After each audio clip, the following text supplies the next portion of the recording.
So, Project Nashville, episode 2. I'm 2 kilos down. I've done a rotation of earlies and I've done a rotation of lates. So let's talk about what that's looked like, the struggles and everything else that goes in between it, and we'll go from there. So already I'm feeling less bloated, which is a massive plus. Okay, I'm under no illusion that my first 2 kilos, a large chunk of it is going to be a lot of water retention. Remember, I did come off 3,500 calories on my training days, so there's going to be a lot of water retention lost in that time frame so far. So the first week was all right. I was dieting down on early turns. I had the same meals pretty much on rotation for everything. What I did find though, and what I think I almost forgot from my previous prep when I have done it before, is how hard it is to hit 180 grams of protein at 1,700 calories. Yeah. So going into my next set of earlies, I'm going to be working with a protein range of 150 to 180. That will allow me a bit more wiggle room because I found that I was making such an effort and attempt to get to 180 that I was on very low carb lunches and a high protein, which obviously is massive. That plays a part in it, but my energy levels were dipping massively and I felt myself fatiguing when I was getting home at about 4 or 5 o'clock. So I found myself bringing forward my dinner time, which then resulted in me being a little bit hungrier early in the morning as well. So I had to kind of find the balance a little bit when it comes to the early turn. You will see if you follow me on social media that the smoothie was the winner, really. That got me through a lot. And I'll go on to talk about the smoothie and how it works. And I mentioned loads of times about nursing the smoothie and making a simple smoothie shake last you kind of 3 hours. So it takes away that mid morning craving. And then basically just trying to delay lunch as late as you can. And just basically when you're on earlies, it's just a case of just trying to like push back everything but then also finding the balance. What I liked about the smoothie is that I could put it in my kit bag. I could have it in the car. So if I was out and about at a job or in between jobs, I could literally be drinking it in between and it didn't feel like I was just seeing it off or kind of, I mentioned in one of my reels that I've done that the reason why the smoothie works is because it fills you up or it's like a meal like consistently for like 3 hours rather than just smashing your breakfast done by 7:30 and then all of a sudden your 10:30 hunger kicks in and then you're just counting down the hours until you can get lunch. Yeah. So it's one of those things where you have to try and box a little bit smart when it comes to early turns and you're dieting if you are on a calorie deficit. Obviously, if you're at 3,500 calories like I was, didn't really need to worry about it. Yeah. So yeah, that was a learning curve. I had to remember how to do all that business, but by the end of the week, it was fine and it was working all right. Another thing about early turns, and I've been documenting this on my social media, is the weigh-ins. Yeah, the early turn weigh-ins will absolutely do your head in. I didn't move a single bit throughout my first week of dieting because I was weighing myself at 5 o'clock in the morning. It is so important to be aware that on early turns, if you're weighing yourself at 5:30, 6 o'clock, whatever it may be, your weigh-in is always going to be a little bit more skewed than what it actually is. So for the first week, on my data from Monday to Friday, because I work Monday to Friday, it looked like I didn't make any progress. And all of a sudden, Saturday rolls around on my rest day. I delay my weigh-in as late as I can without eating anything. And then bang, all of a sudden, it's like a kilo done. And that just goes to show the importance that actually, if you're using your scale weight as data, it's really important to actually just take a balanced approach to the early term weighing because it can absolutely get in your head and fuck your mindset up. All right. So just be aware of that if you are dieting and you're in an early turn. All right. On to late turn. And late turn is by far the easier shift, in my opinion, to diet on. And I use essentially like a very loose version of intermittent fasting, I guess. So my late turns, I work from 4 o'clock onwards. 4 till midnight is the finish time. Obviously, that's not really the case sometimes with policing. And I typically tend to kind of get home by about 2, 3 o'clock, especially last week as well. Okay.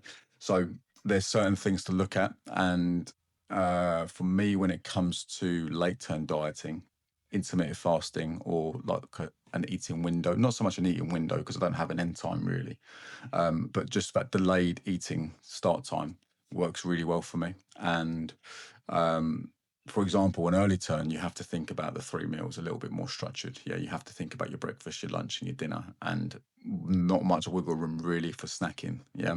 Whereas late turn, if I'm getting home at 2, 3 o'clock in the morning, I'm typically up around about 10. Yeah, I know that's not going to be the same for everybody. If people have got childcare commitments or they're just naturally up or they don't sleep that well, but typically for me, I'm up about 10.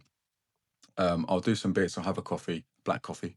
I'll do some bits for the coaching and stuff, and I will go to the gym, and then I will take my first meal into work with me. That will be my first meal at 3:30, 3:45, just before I start work. What that allows me to do is have a bigger meal. Yeah. So whereas my early term meals were split up basically up into 500 calories for breakfast and lunches, and then kind of 700 calories for dinner, what that allows me to do is have a bigger meal for my first meal at, say, 800 calories. Enjoy that, feel nice and full. It's a completely different meal. So whereas my lunch before was very low carb, this typically what I had quite often was a spaghetti bolognese, obviously making sure the pasta's weighed out properly, but just that volume, that fuel, my first meal needs to be quite voluminous.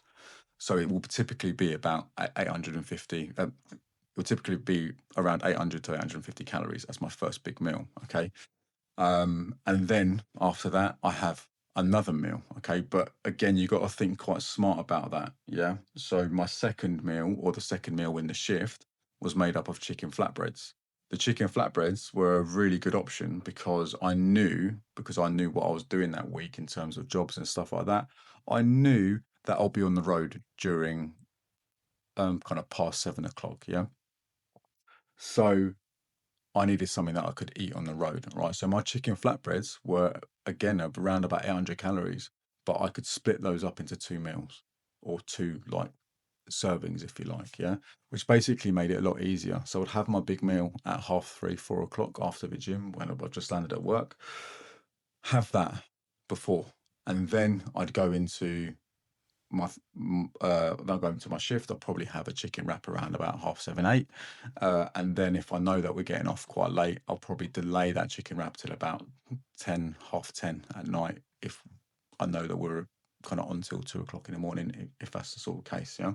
So it's just spreading out that meal, and that works really well for me. And then it gives me, and then because I've had a smaller eating window and I've delayed my calories a little bit and I've pushed back my calories, it actually allows me to come home and eat something at home, whether it be like a yogurt bowl, like a yogurt and jelly bowl, whatever it is, something that is going to just top me up basically before I go to bed, which means I'm not going to wake up absolutely starving, and it's going to carry me through to my next eating window basically, and then I'll rinse and repeat.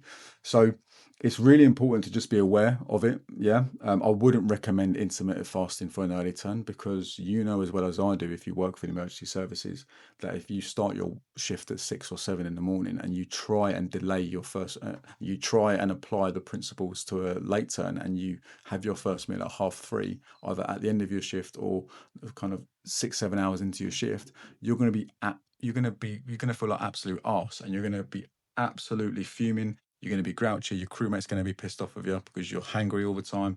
You're probably going to piss off members of the public a bit more because you're snappy. Like, it just doesn't work in that sense. Yeah. And it is something that you need to be aware of, that your early turn dieting might look very different to your late turn and your night turn, where again, night turn, you can use intermittent fasting as well. So there's all these different ways to look at it. A massive thing that I preach on my social media is that when it comes to shift workers, when it comes to emergency services, like, your pattern, your routine is not the same as Joe Bloggs, who works in the office 9 to 5, who has Monday to Friday structured, um, who has a regular meal time or a lunch break or whatever like that. You have to be adaptable to it. And for me personally, the delay in calories on a late turn and a night turn, if you're doing a night, I don't do, and you're delaying calories on a late turn, for example, is actually more aligned to what your norm is. Yeah. And it's something to be really aware of. Yes, it is caveated, obviously, with the fact that if you're training before work on a late turn and you're going in fasted and you might notice a drop in performance. You might feel really fatigued. Your gym sessions might be a little bit more sluggish than what they would be.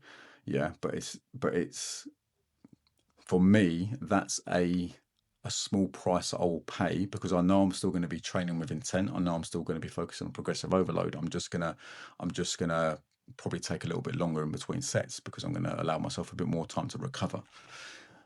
That Doing that is a price that I will pay if it means that I can have a massive meal when I get into work and then have another kind of couple of meals when I get into work as well, or have another big meal, like however you want to do it. That certainly works in my experience, and it's something that, you know, I do see with clients as well. Like, it's not it's not going to work for everybody. You might be one of those people that as soon as you're up, you might be absolutely starving and really hungry.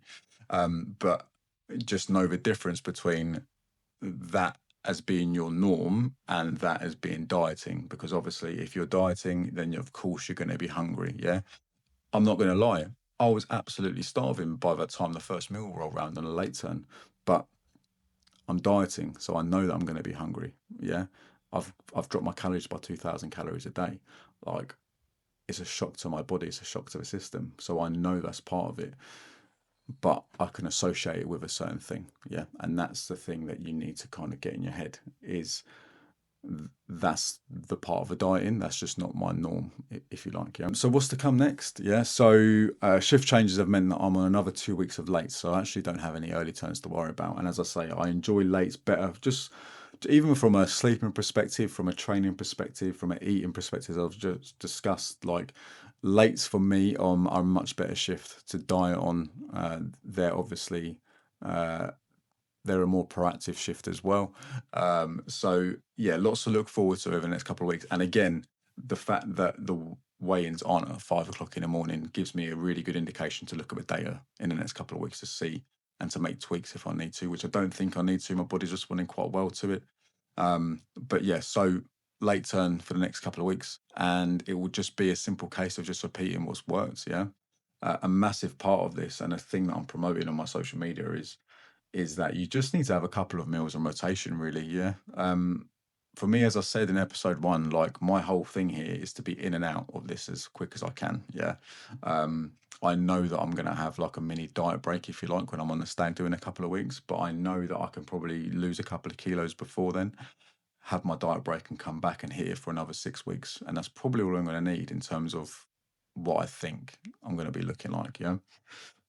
But part of that is routine, routine, routine. I'm going to be having the same sort of meals. That's breakfast smoothie is literally, I had it every day of an early turn.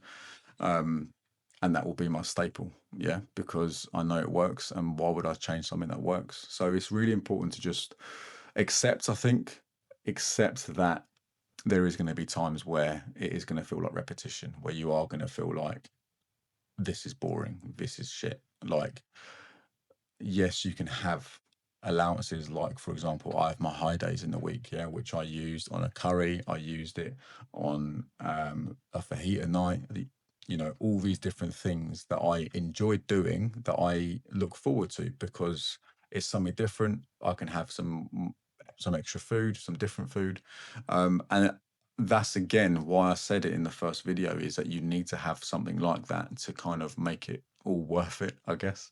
So yeah, so that's me for the next couple of weeks. Okay. I haven't actually taken any photos, annoyingly. So that will be in the next video. I'll try and get some photos across so you can see some changes. At the minute, I'm looking less bloated, but not really. Other than that, no real change really, which is to be expected. Yeah, I know my body weight and how I look at a certain body weight, and I reckon in the next 2 kilos, I'll probably be looking a little bit different. But I'll document all the photos. I'm taking photos weekly, so I'll document all the photos anyway that come, and I'll put them in together in a video. So stay tuned. All right. If you have any questions around early turn dieting, late turn, night turn, intermittent fasting, then please do let me know in the comments. Please do reach out to me. Follow along on my social media, which is at the bottom there. And if you like the video, which is a little bit more low key than last time, there's no whiteboard involved. Then like and subscribe, and come along for the ride for Project Nashville and see how I get on. All right. If you're working, stay safe, and I'll see you in the next one.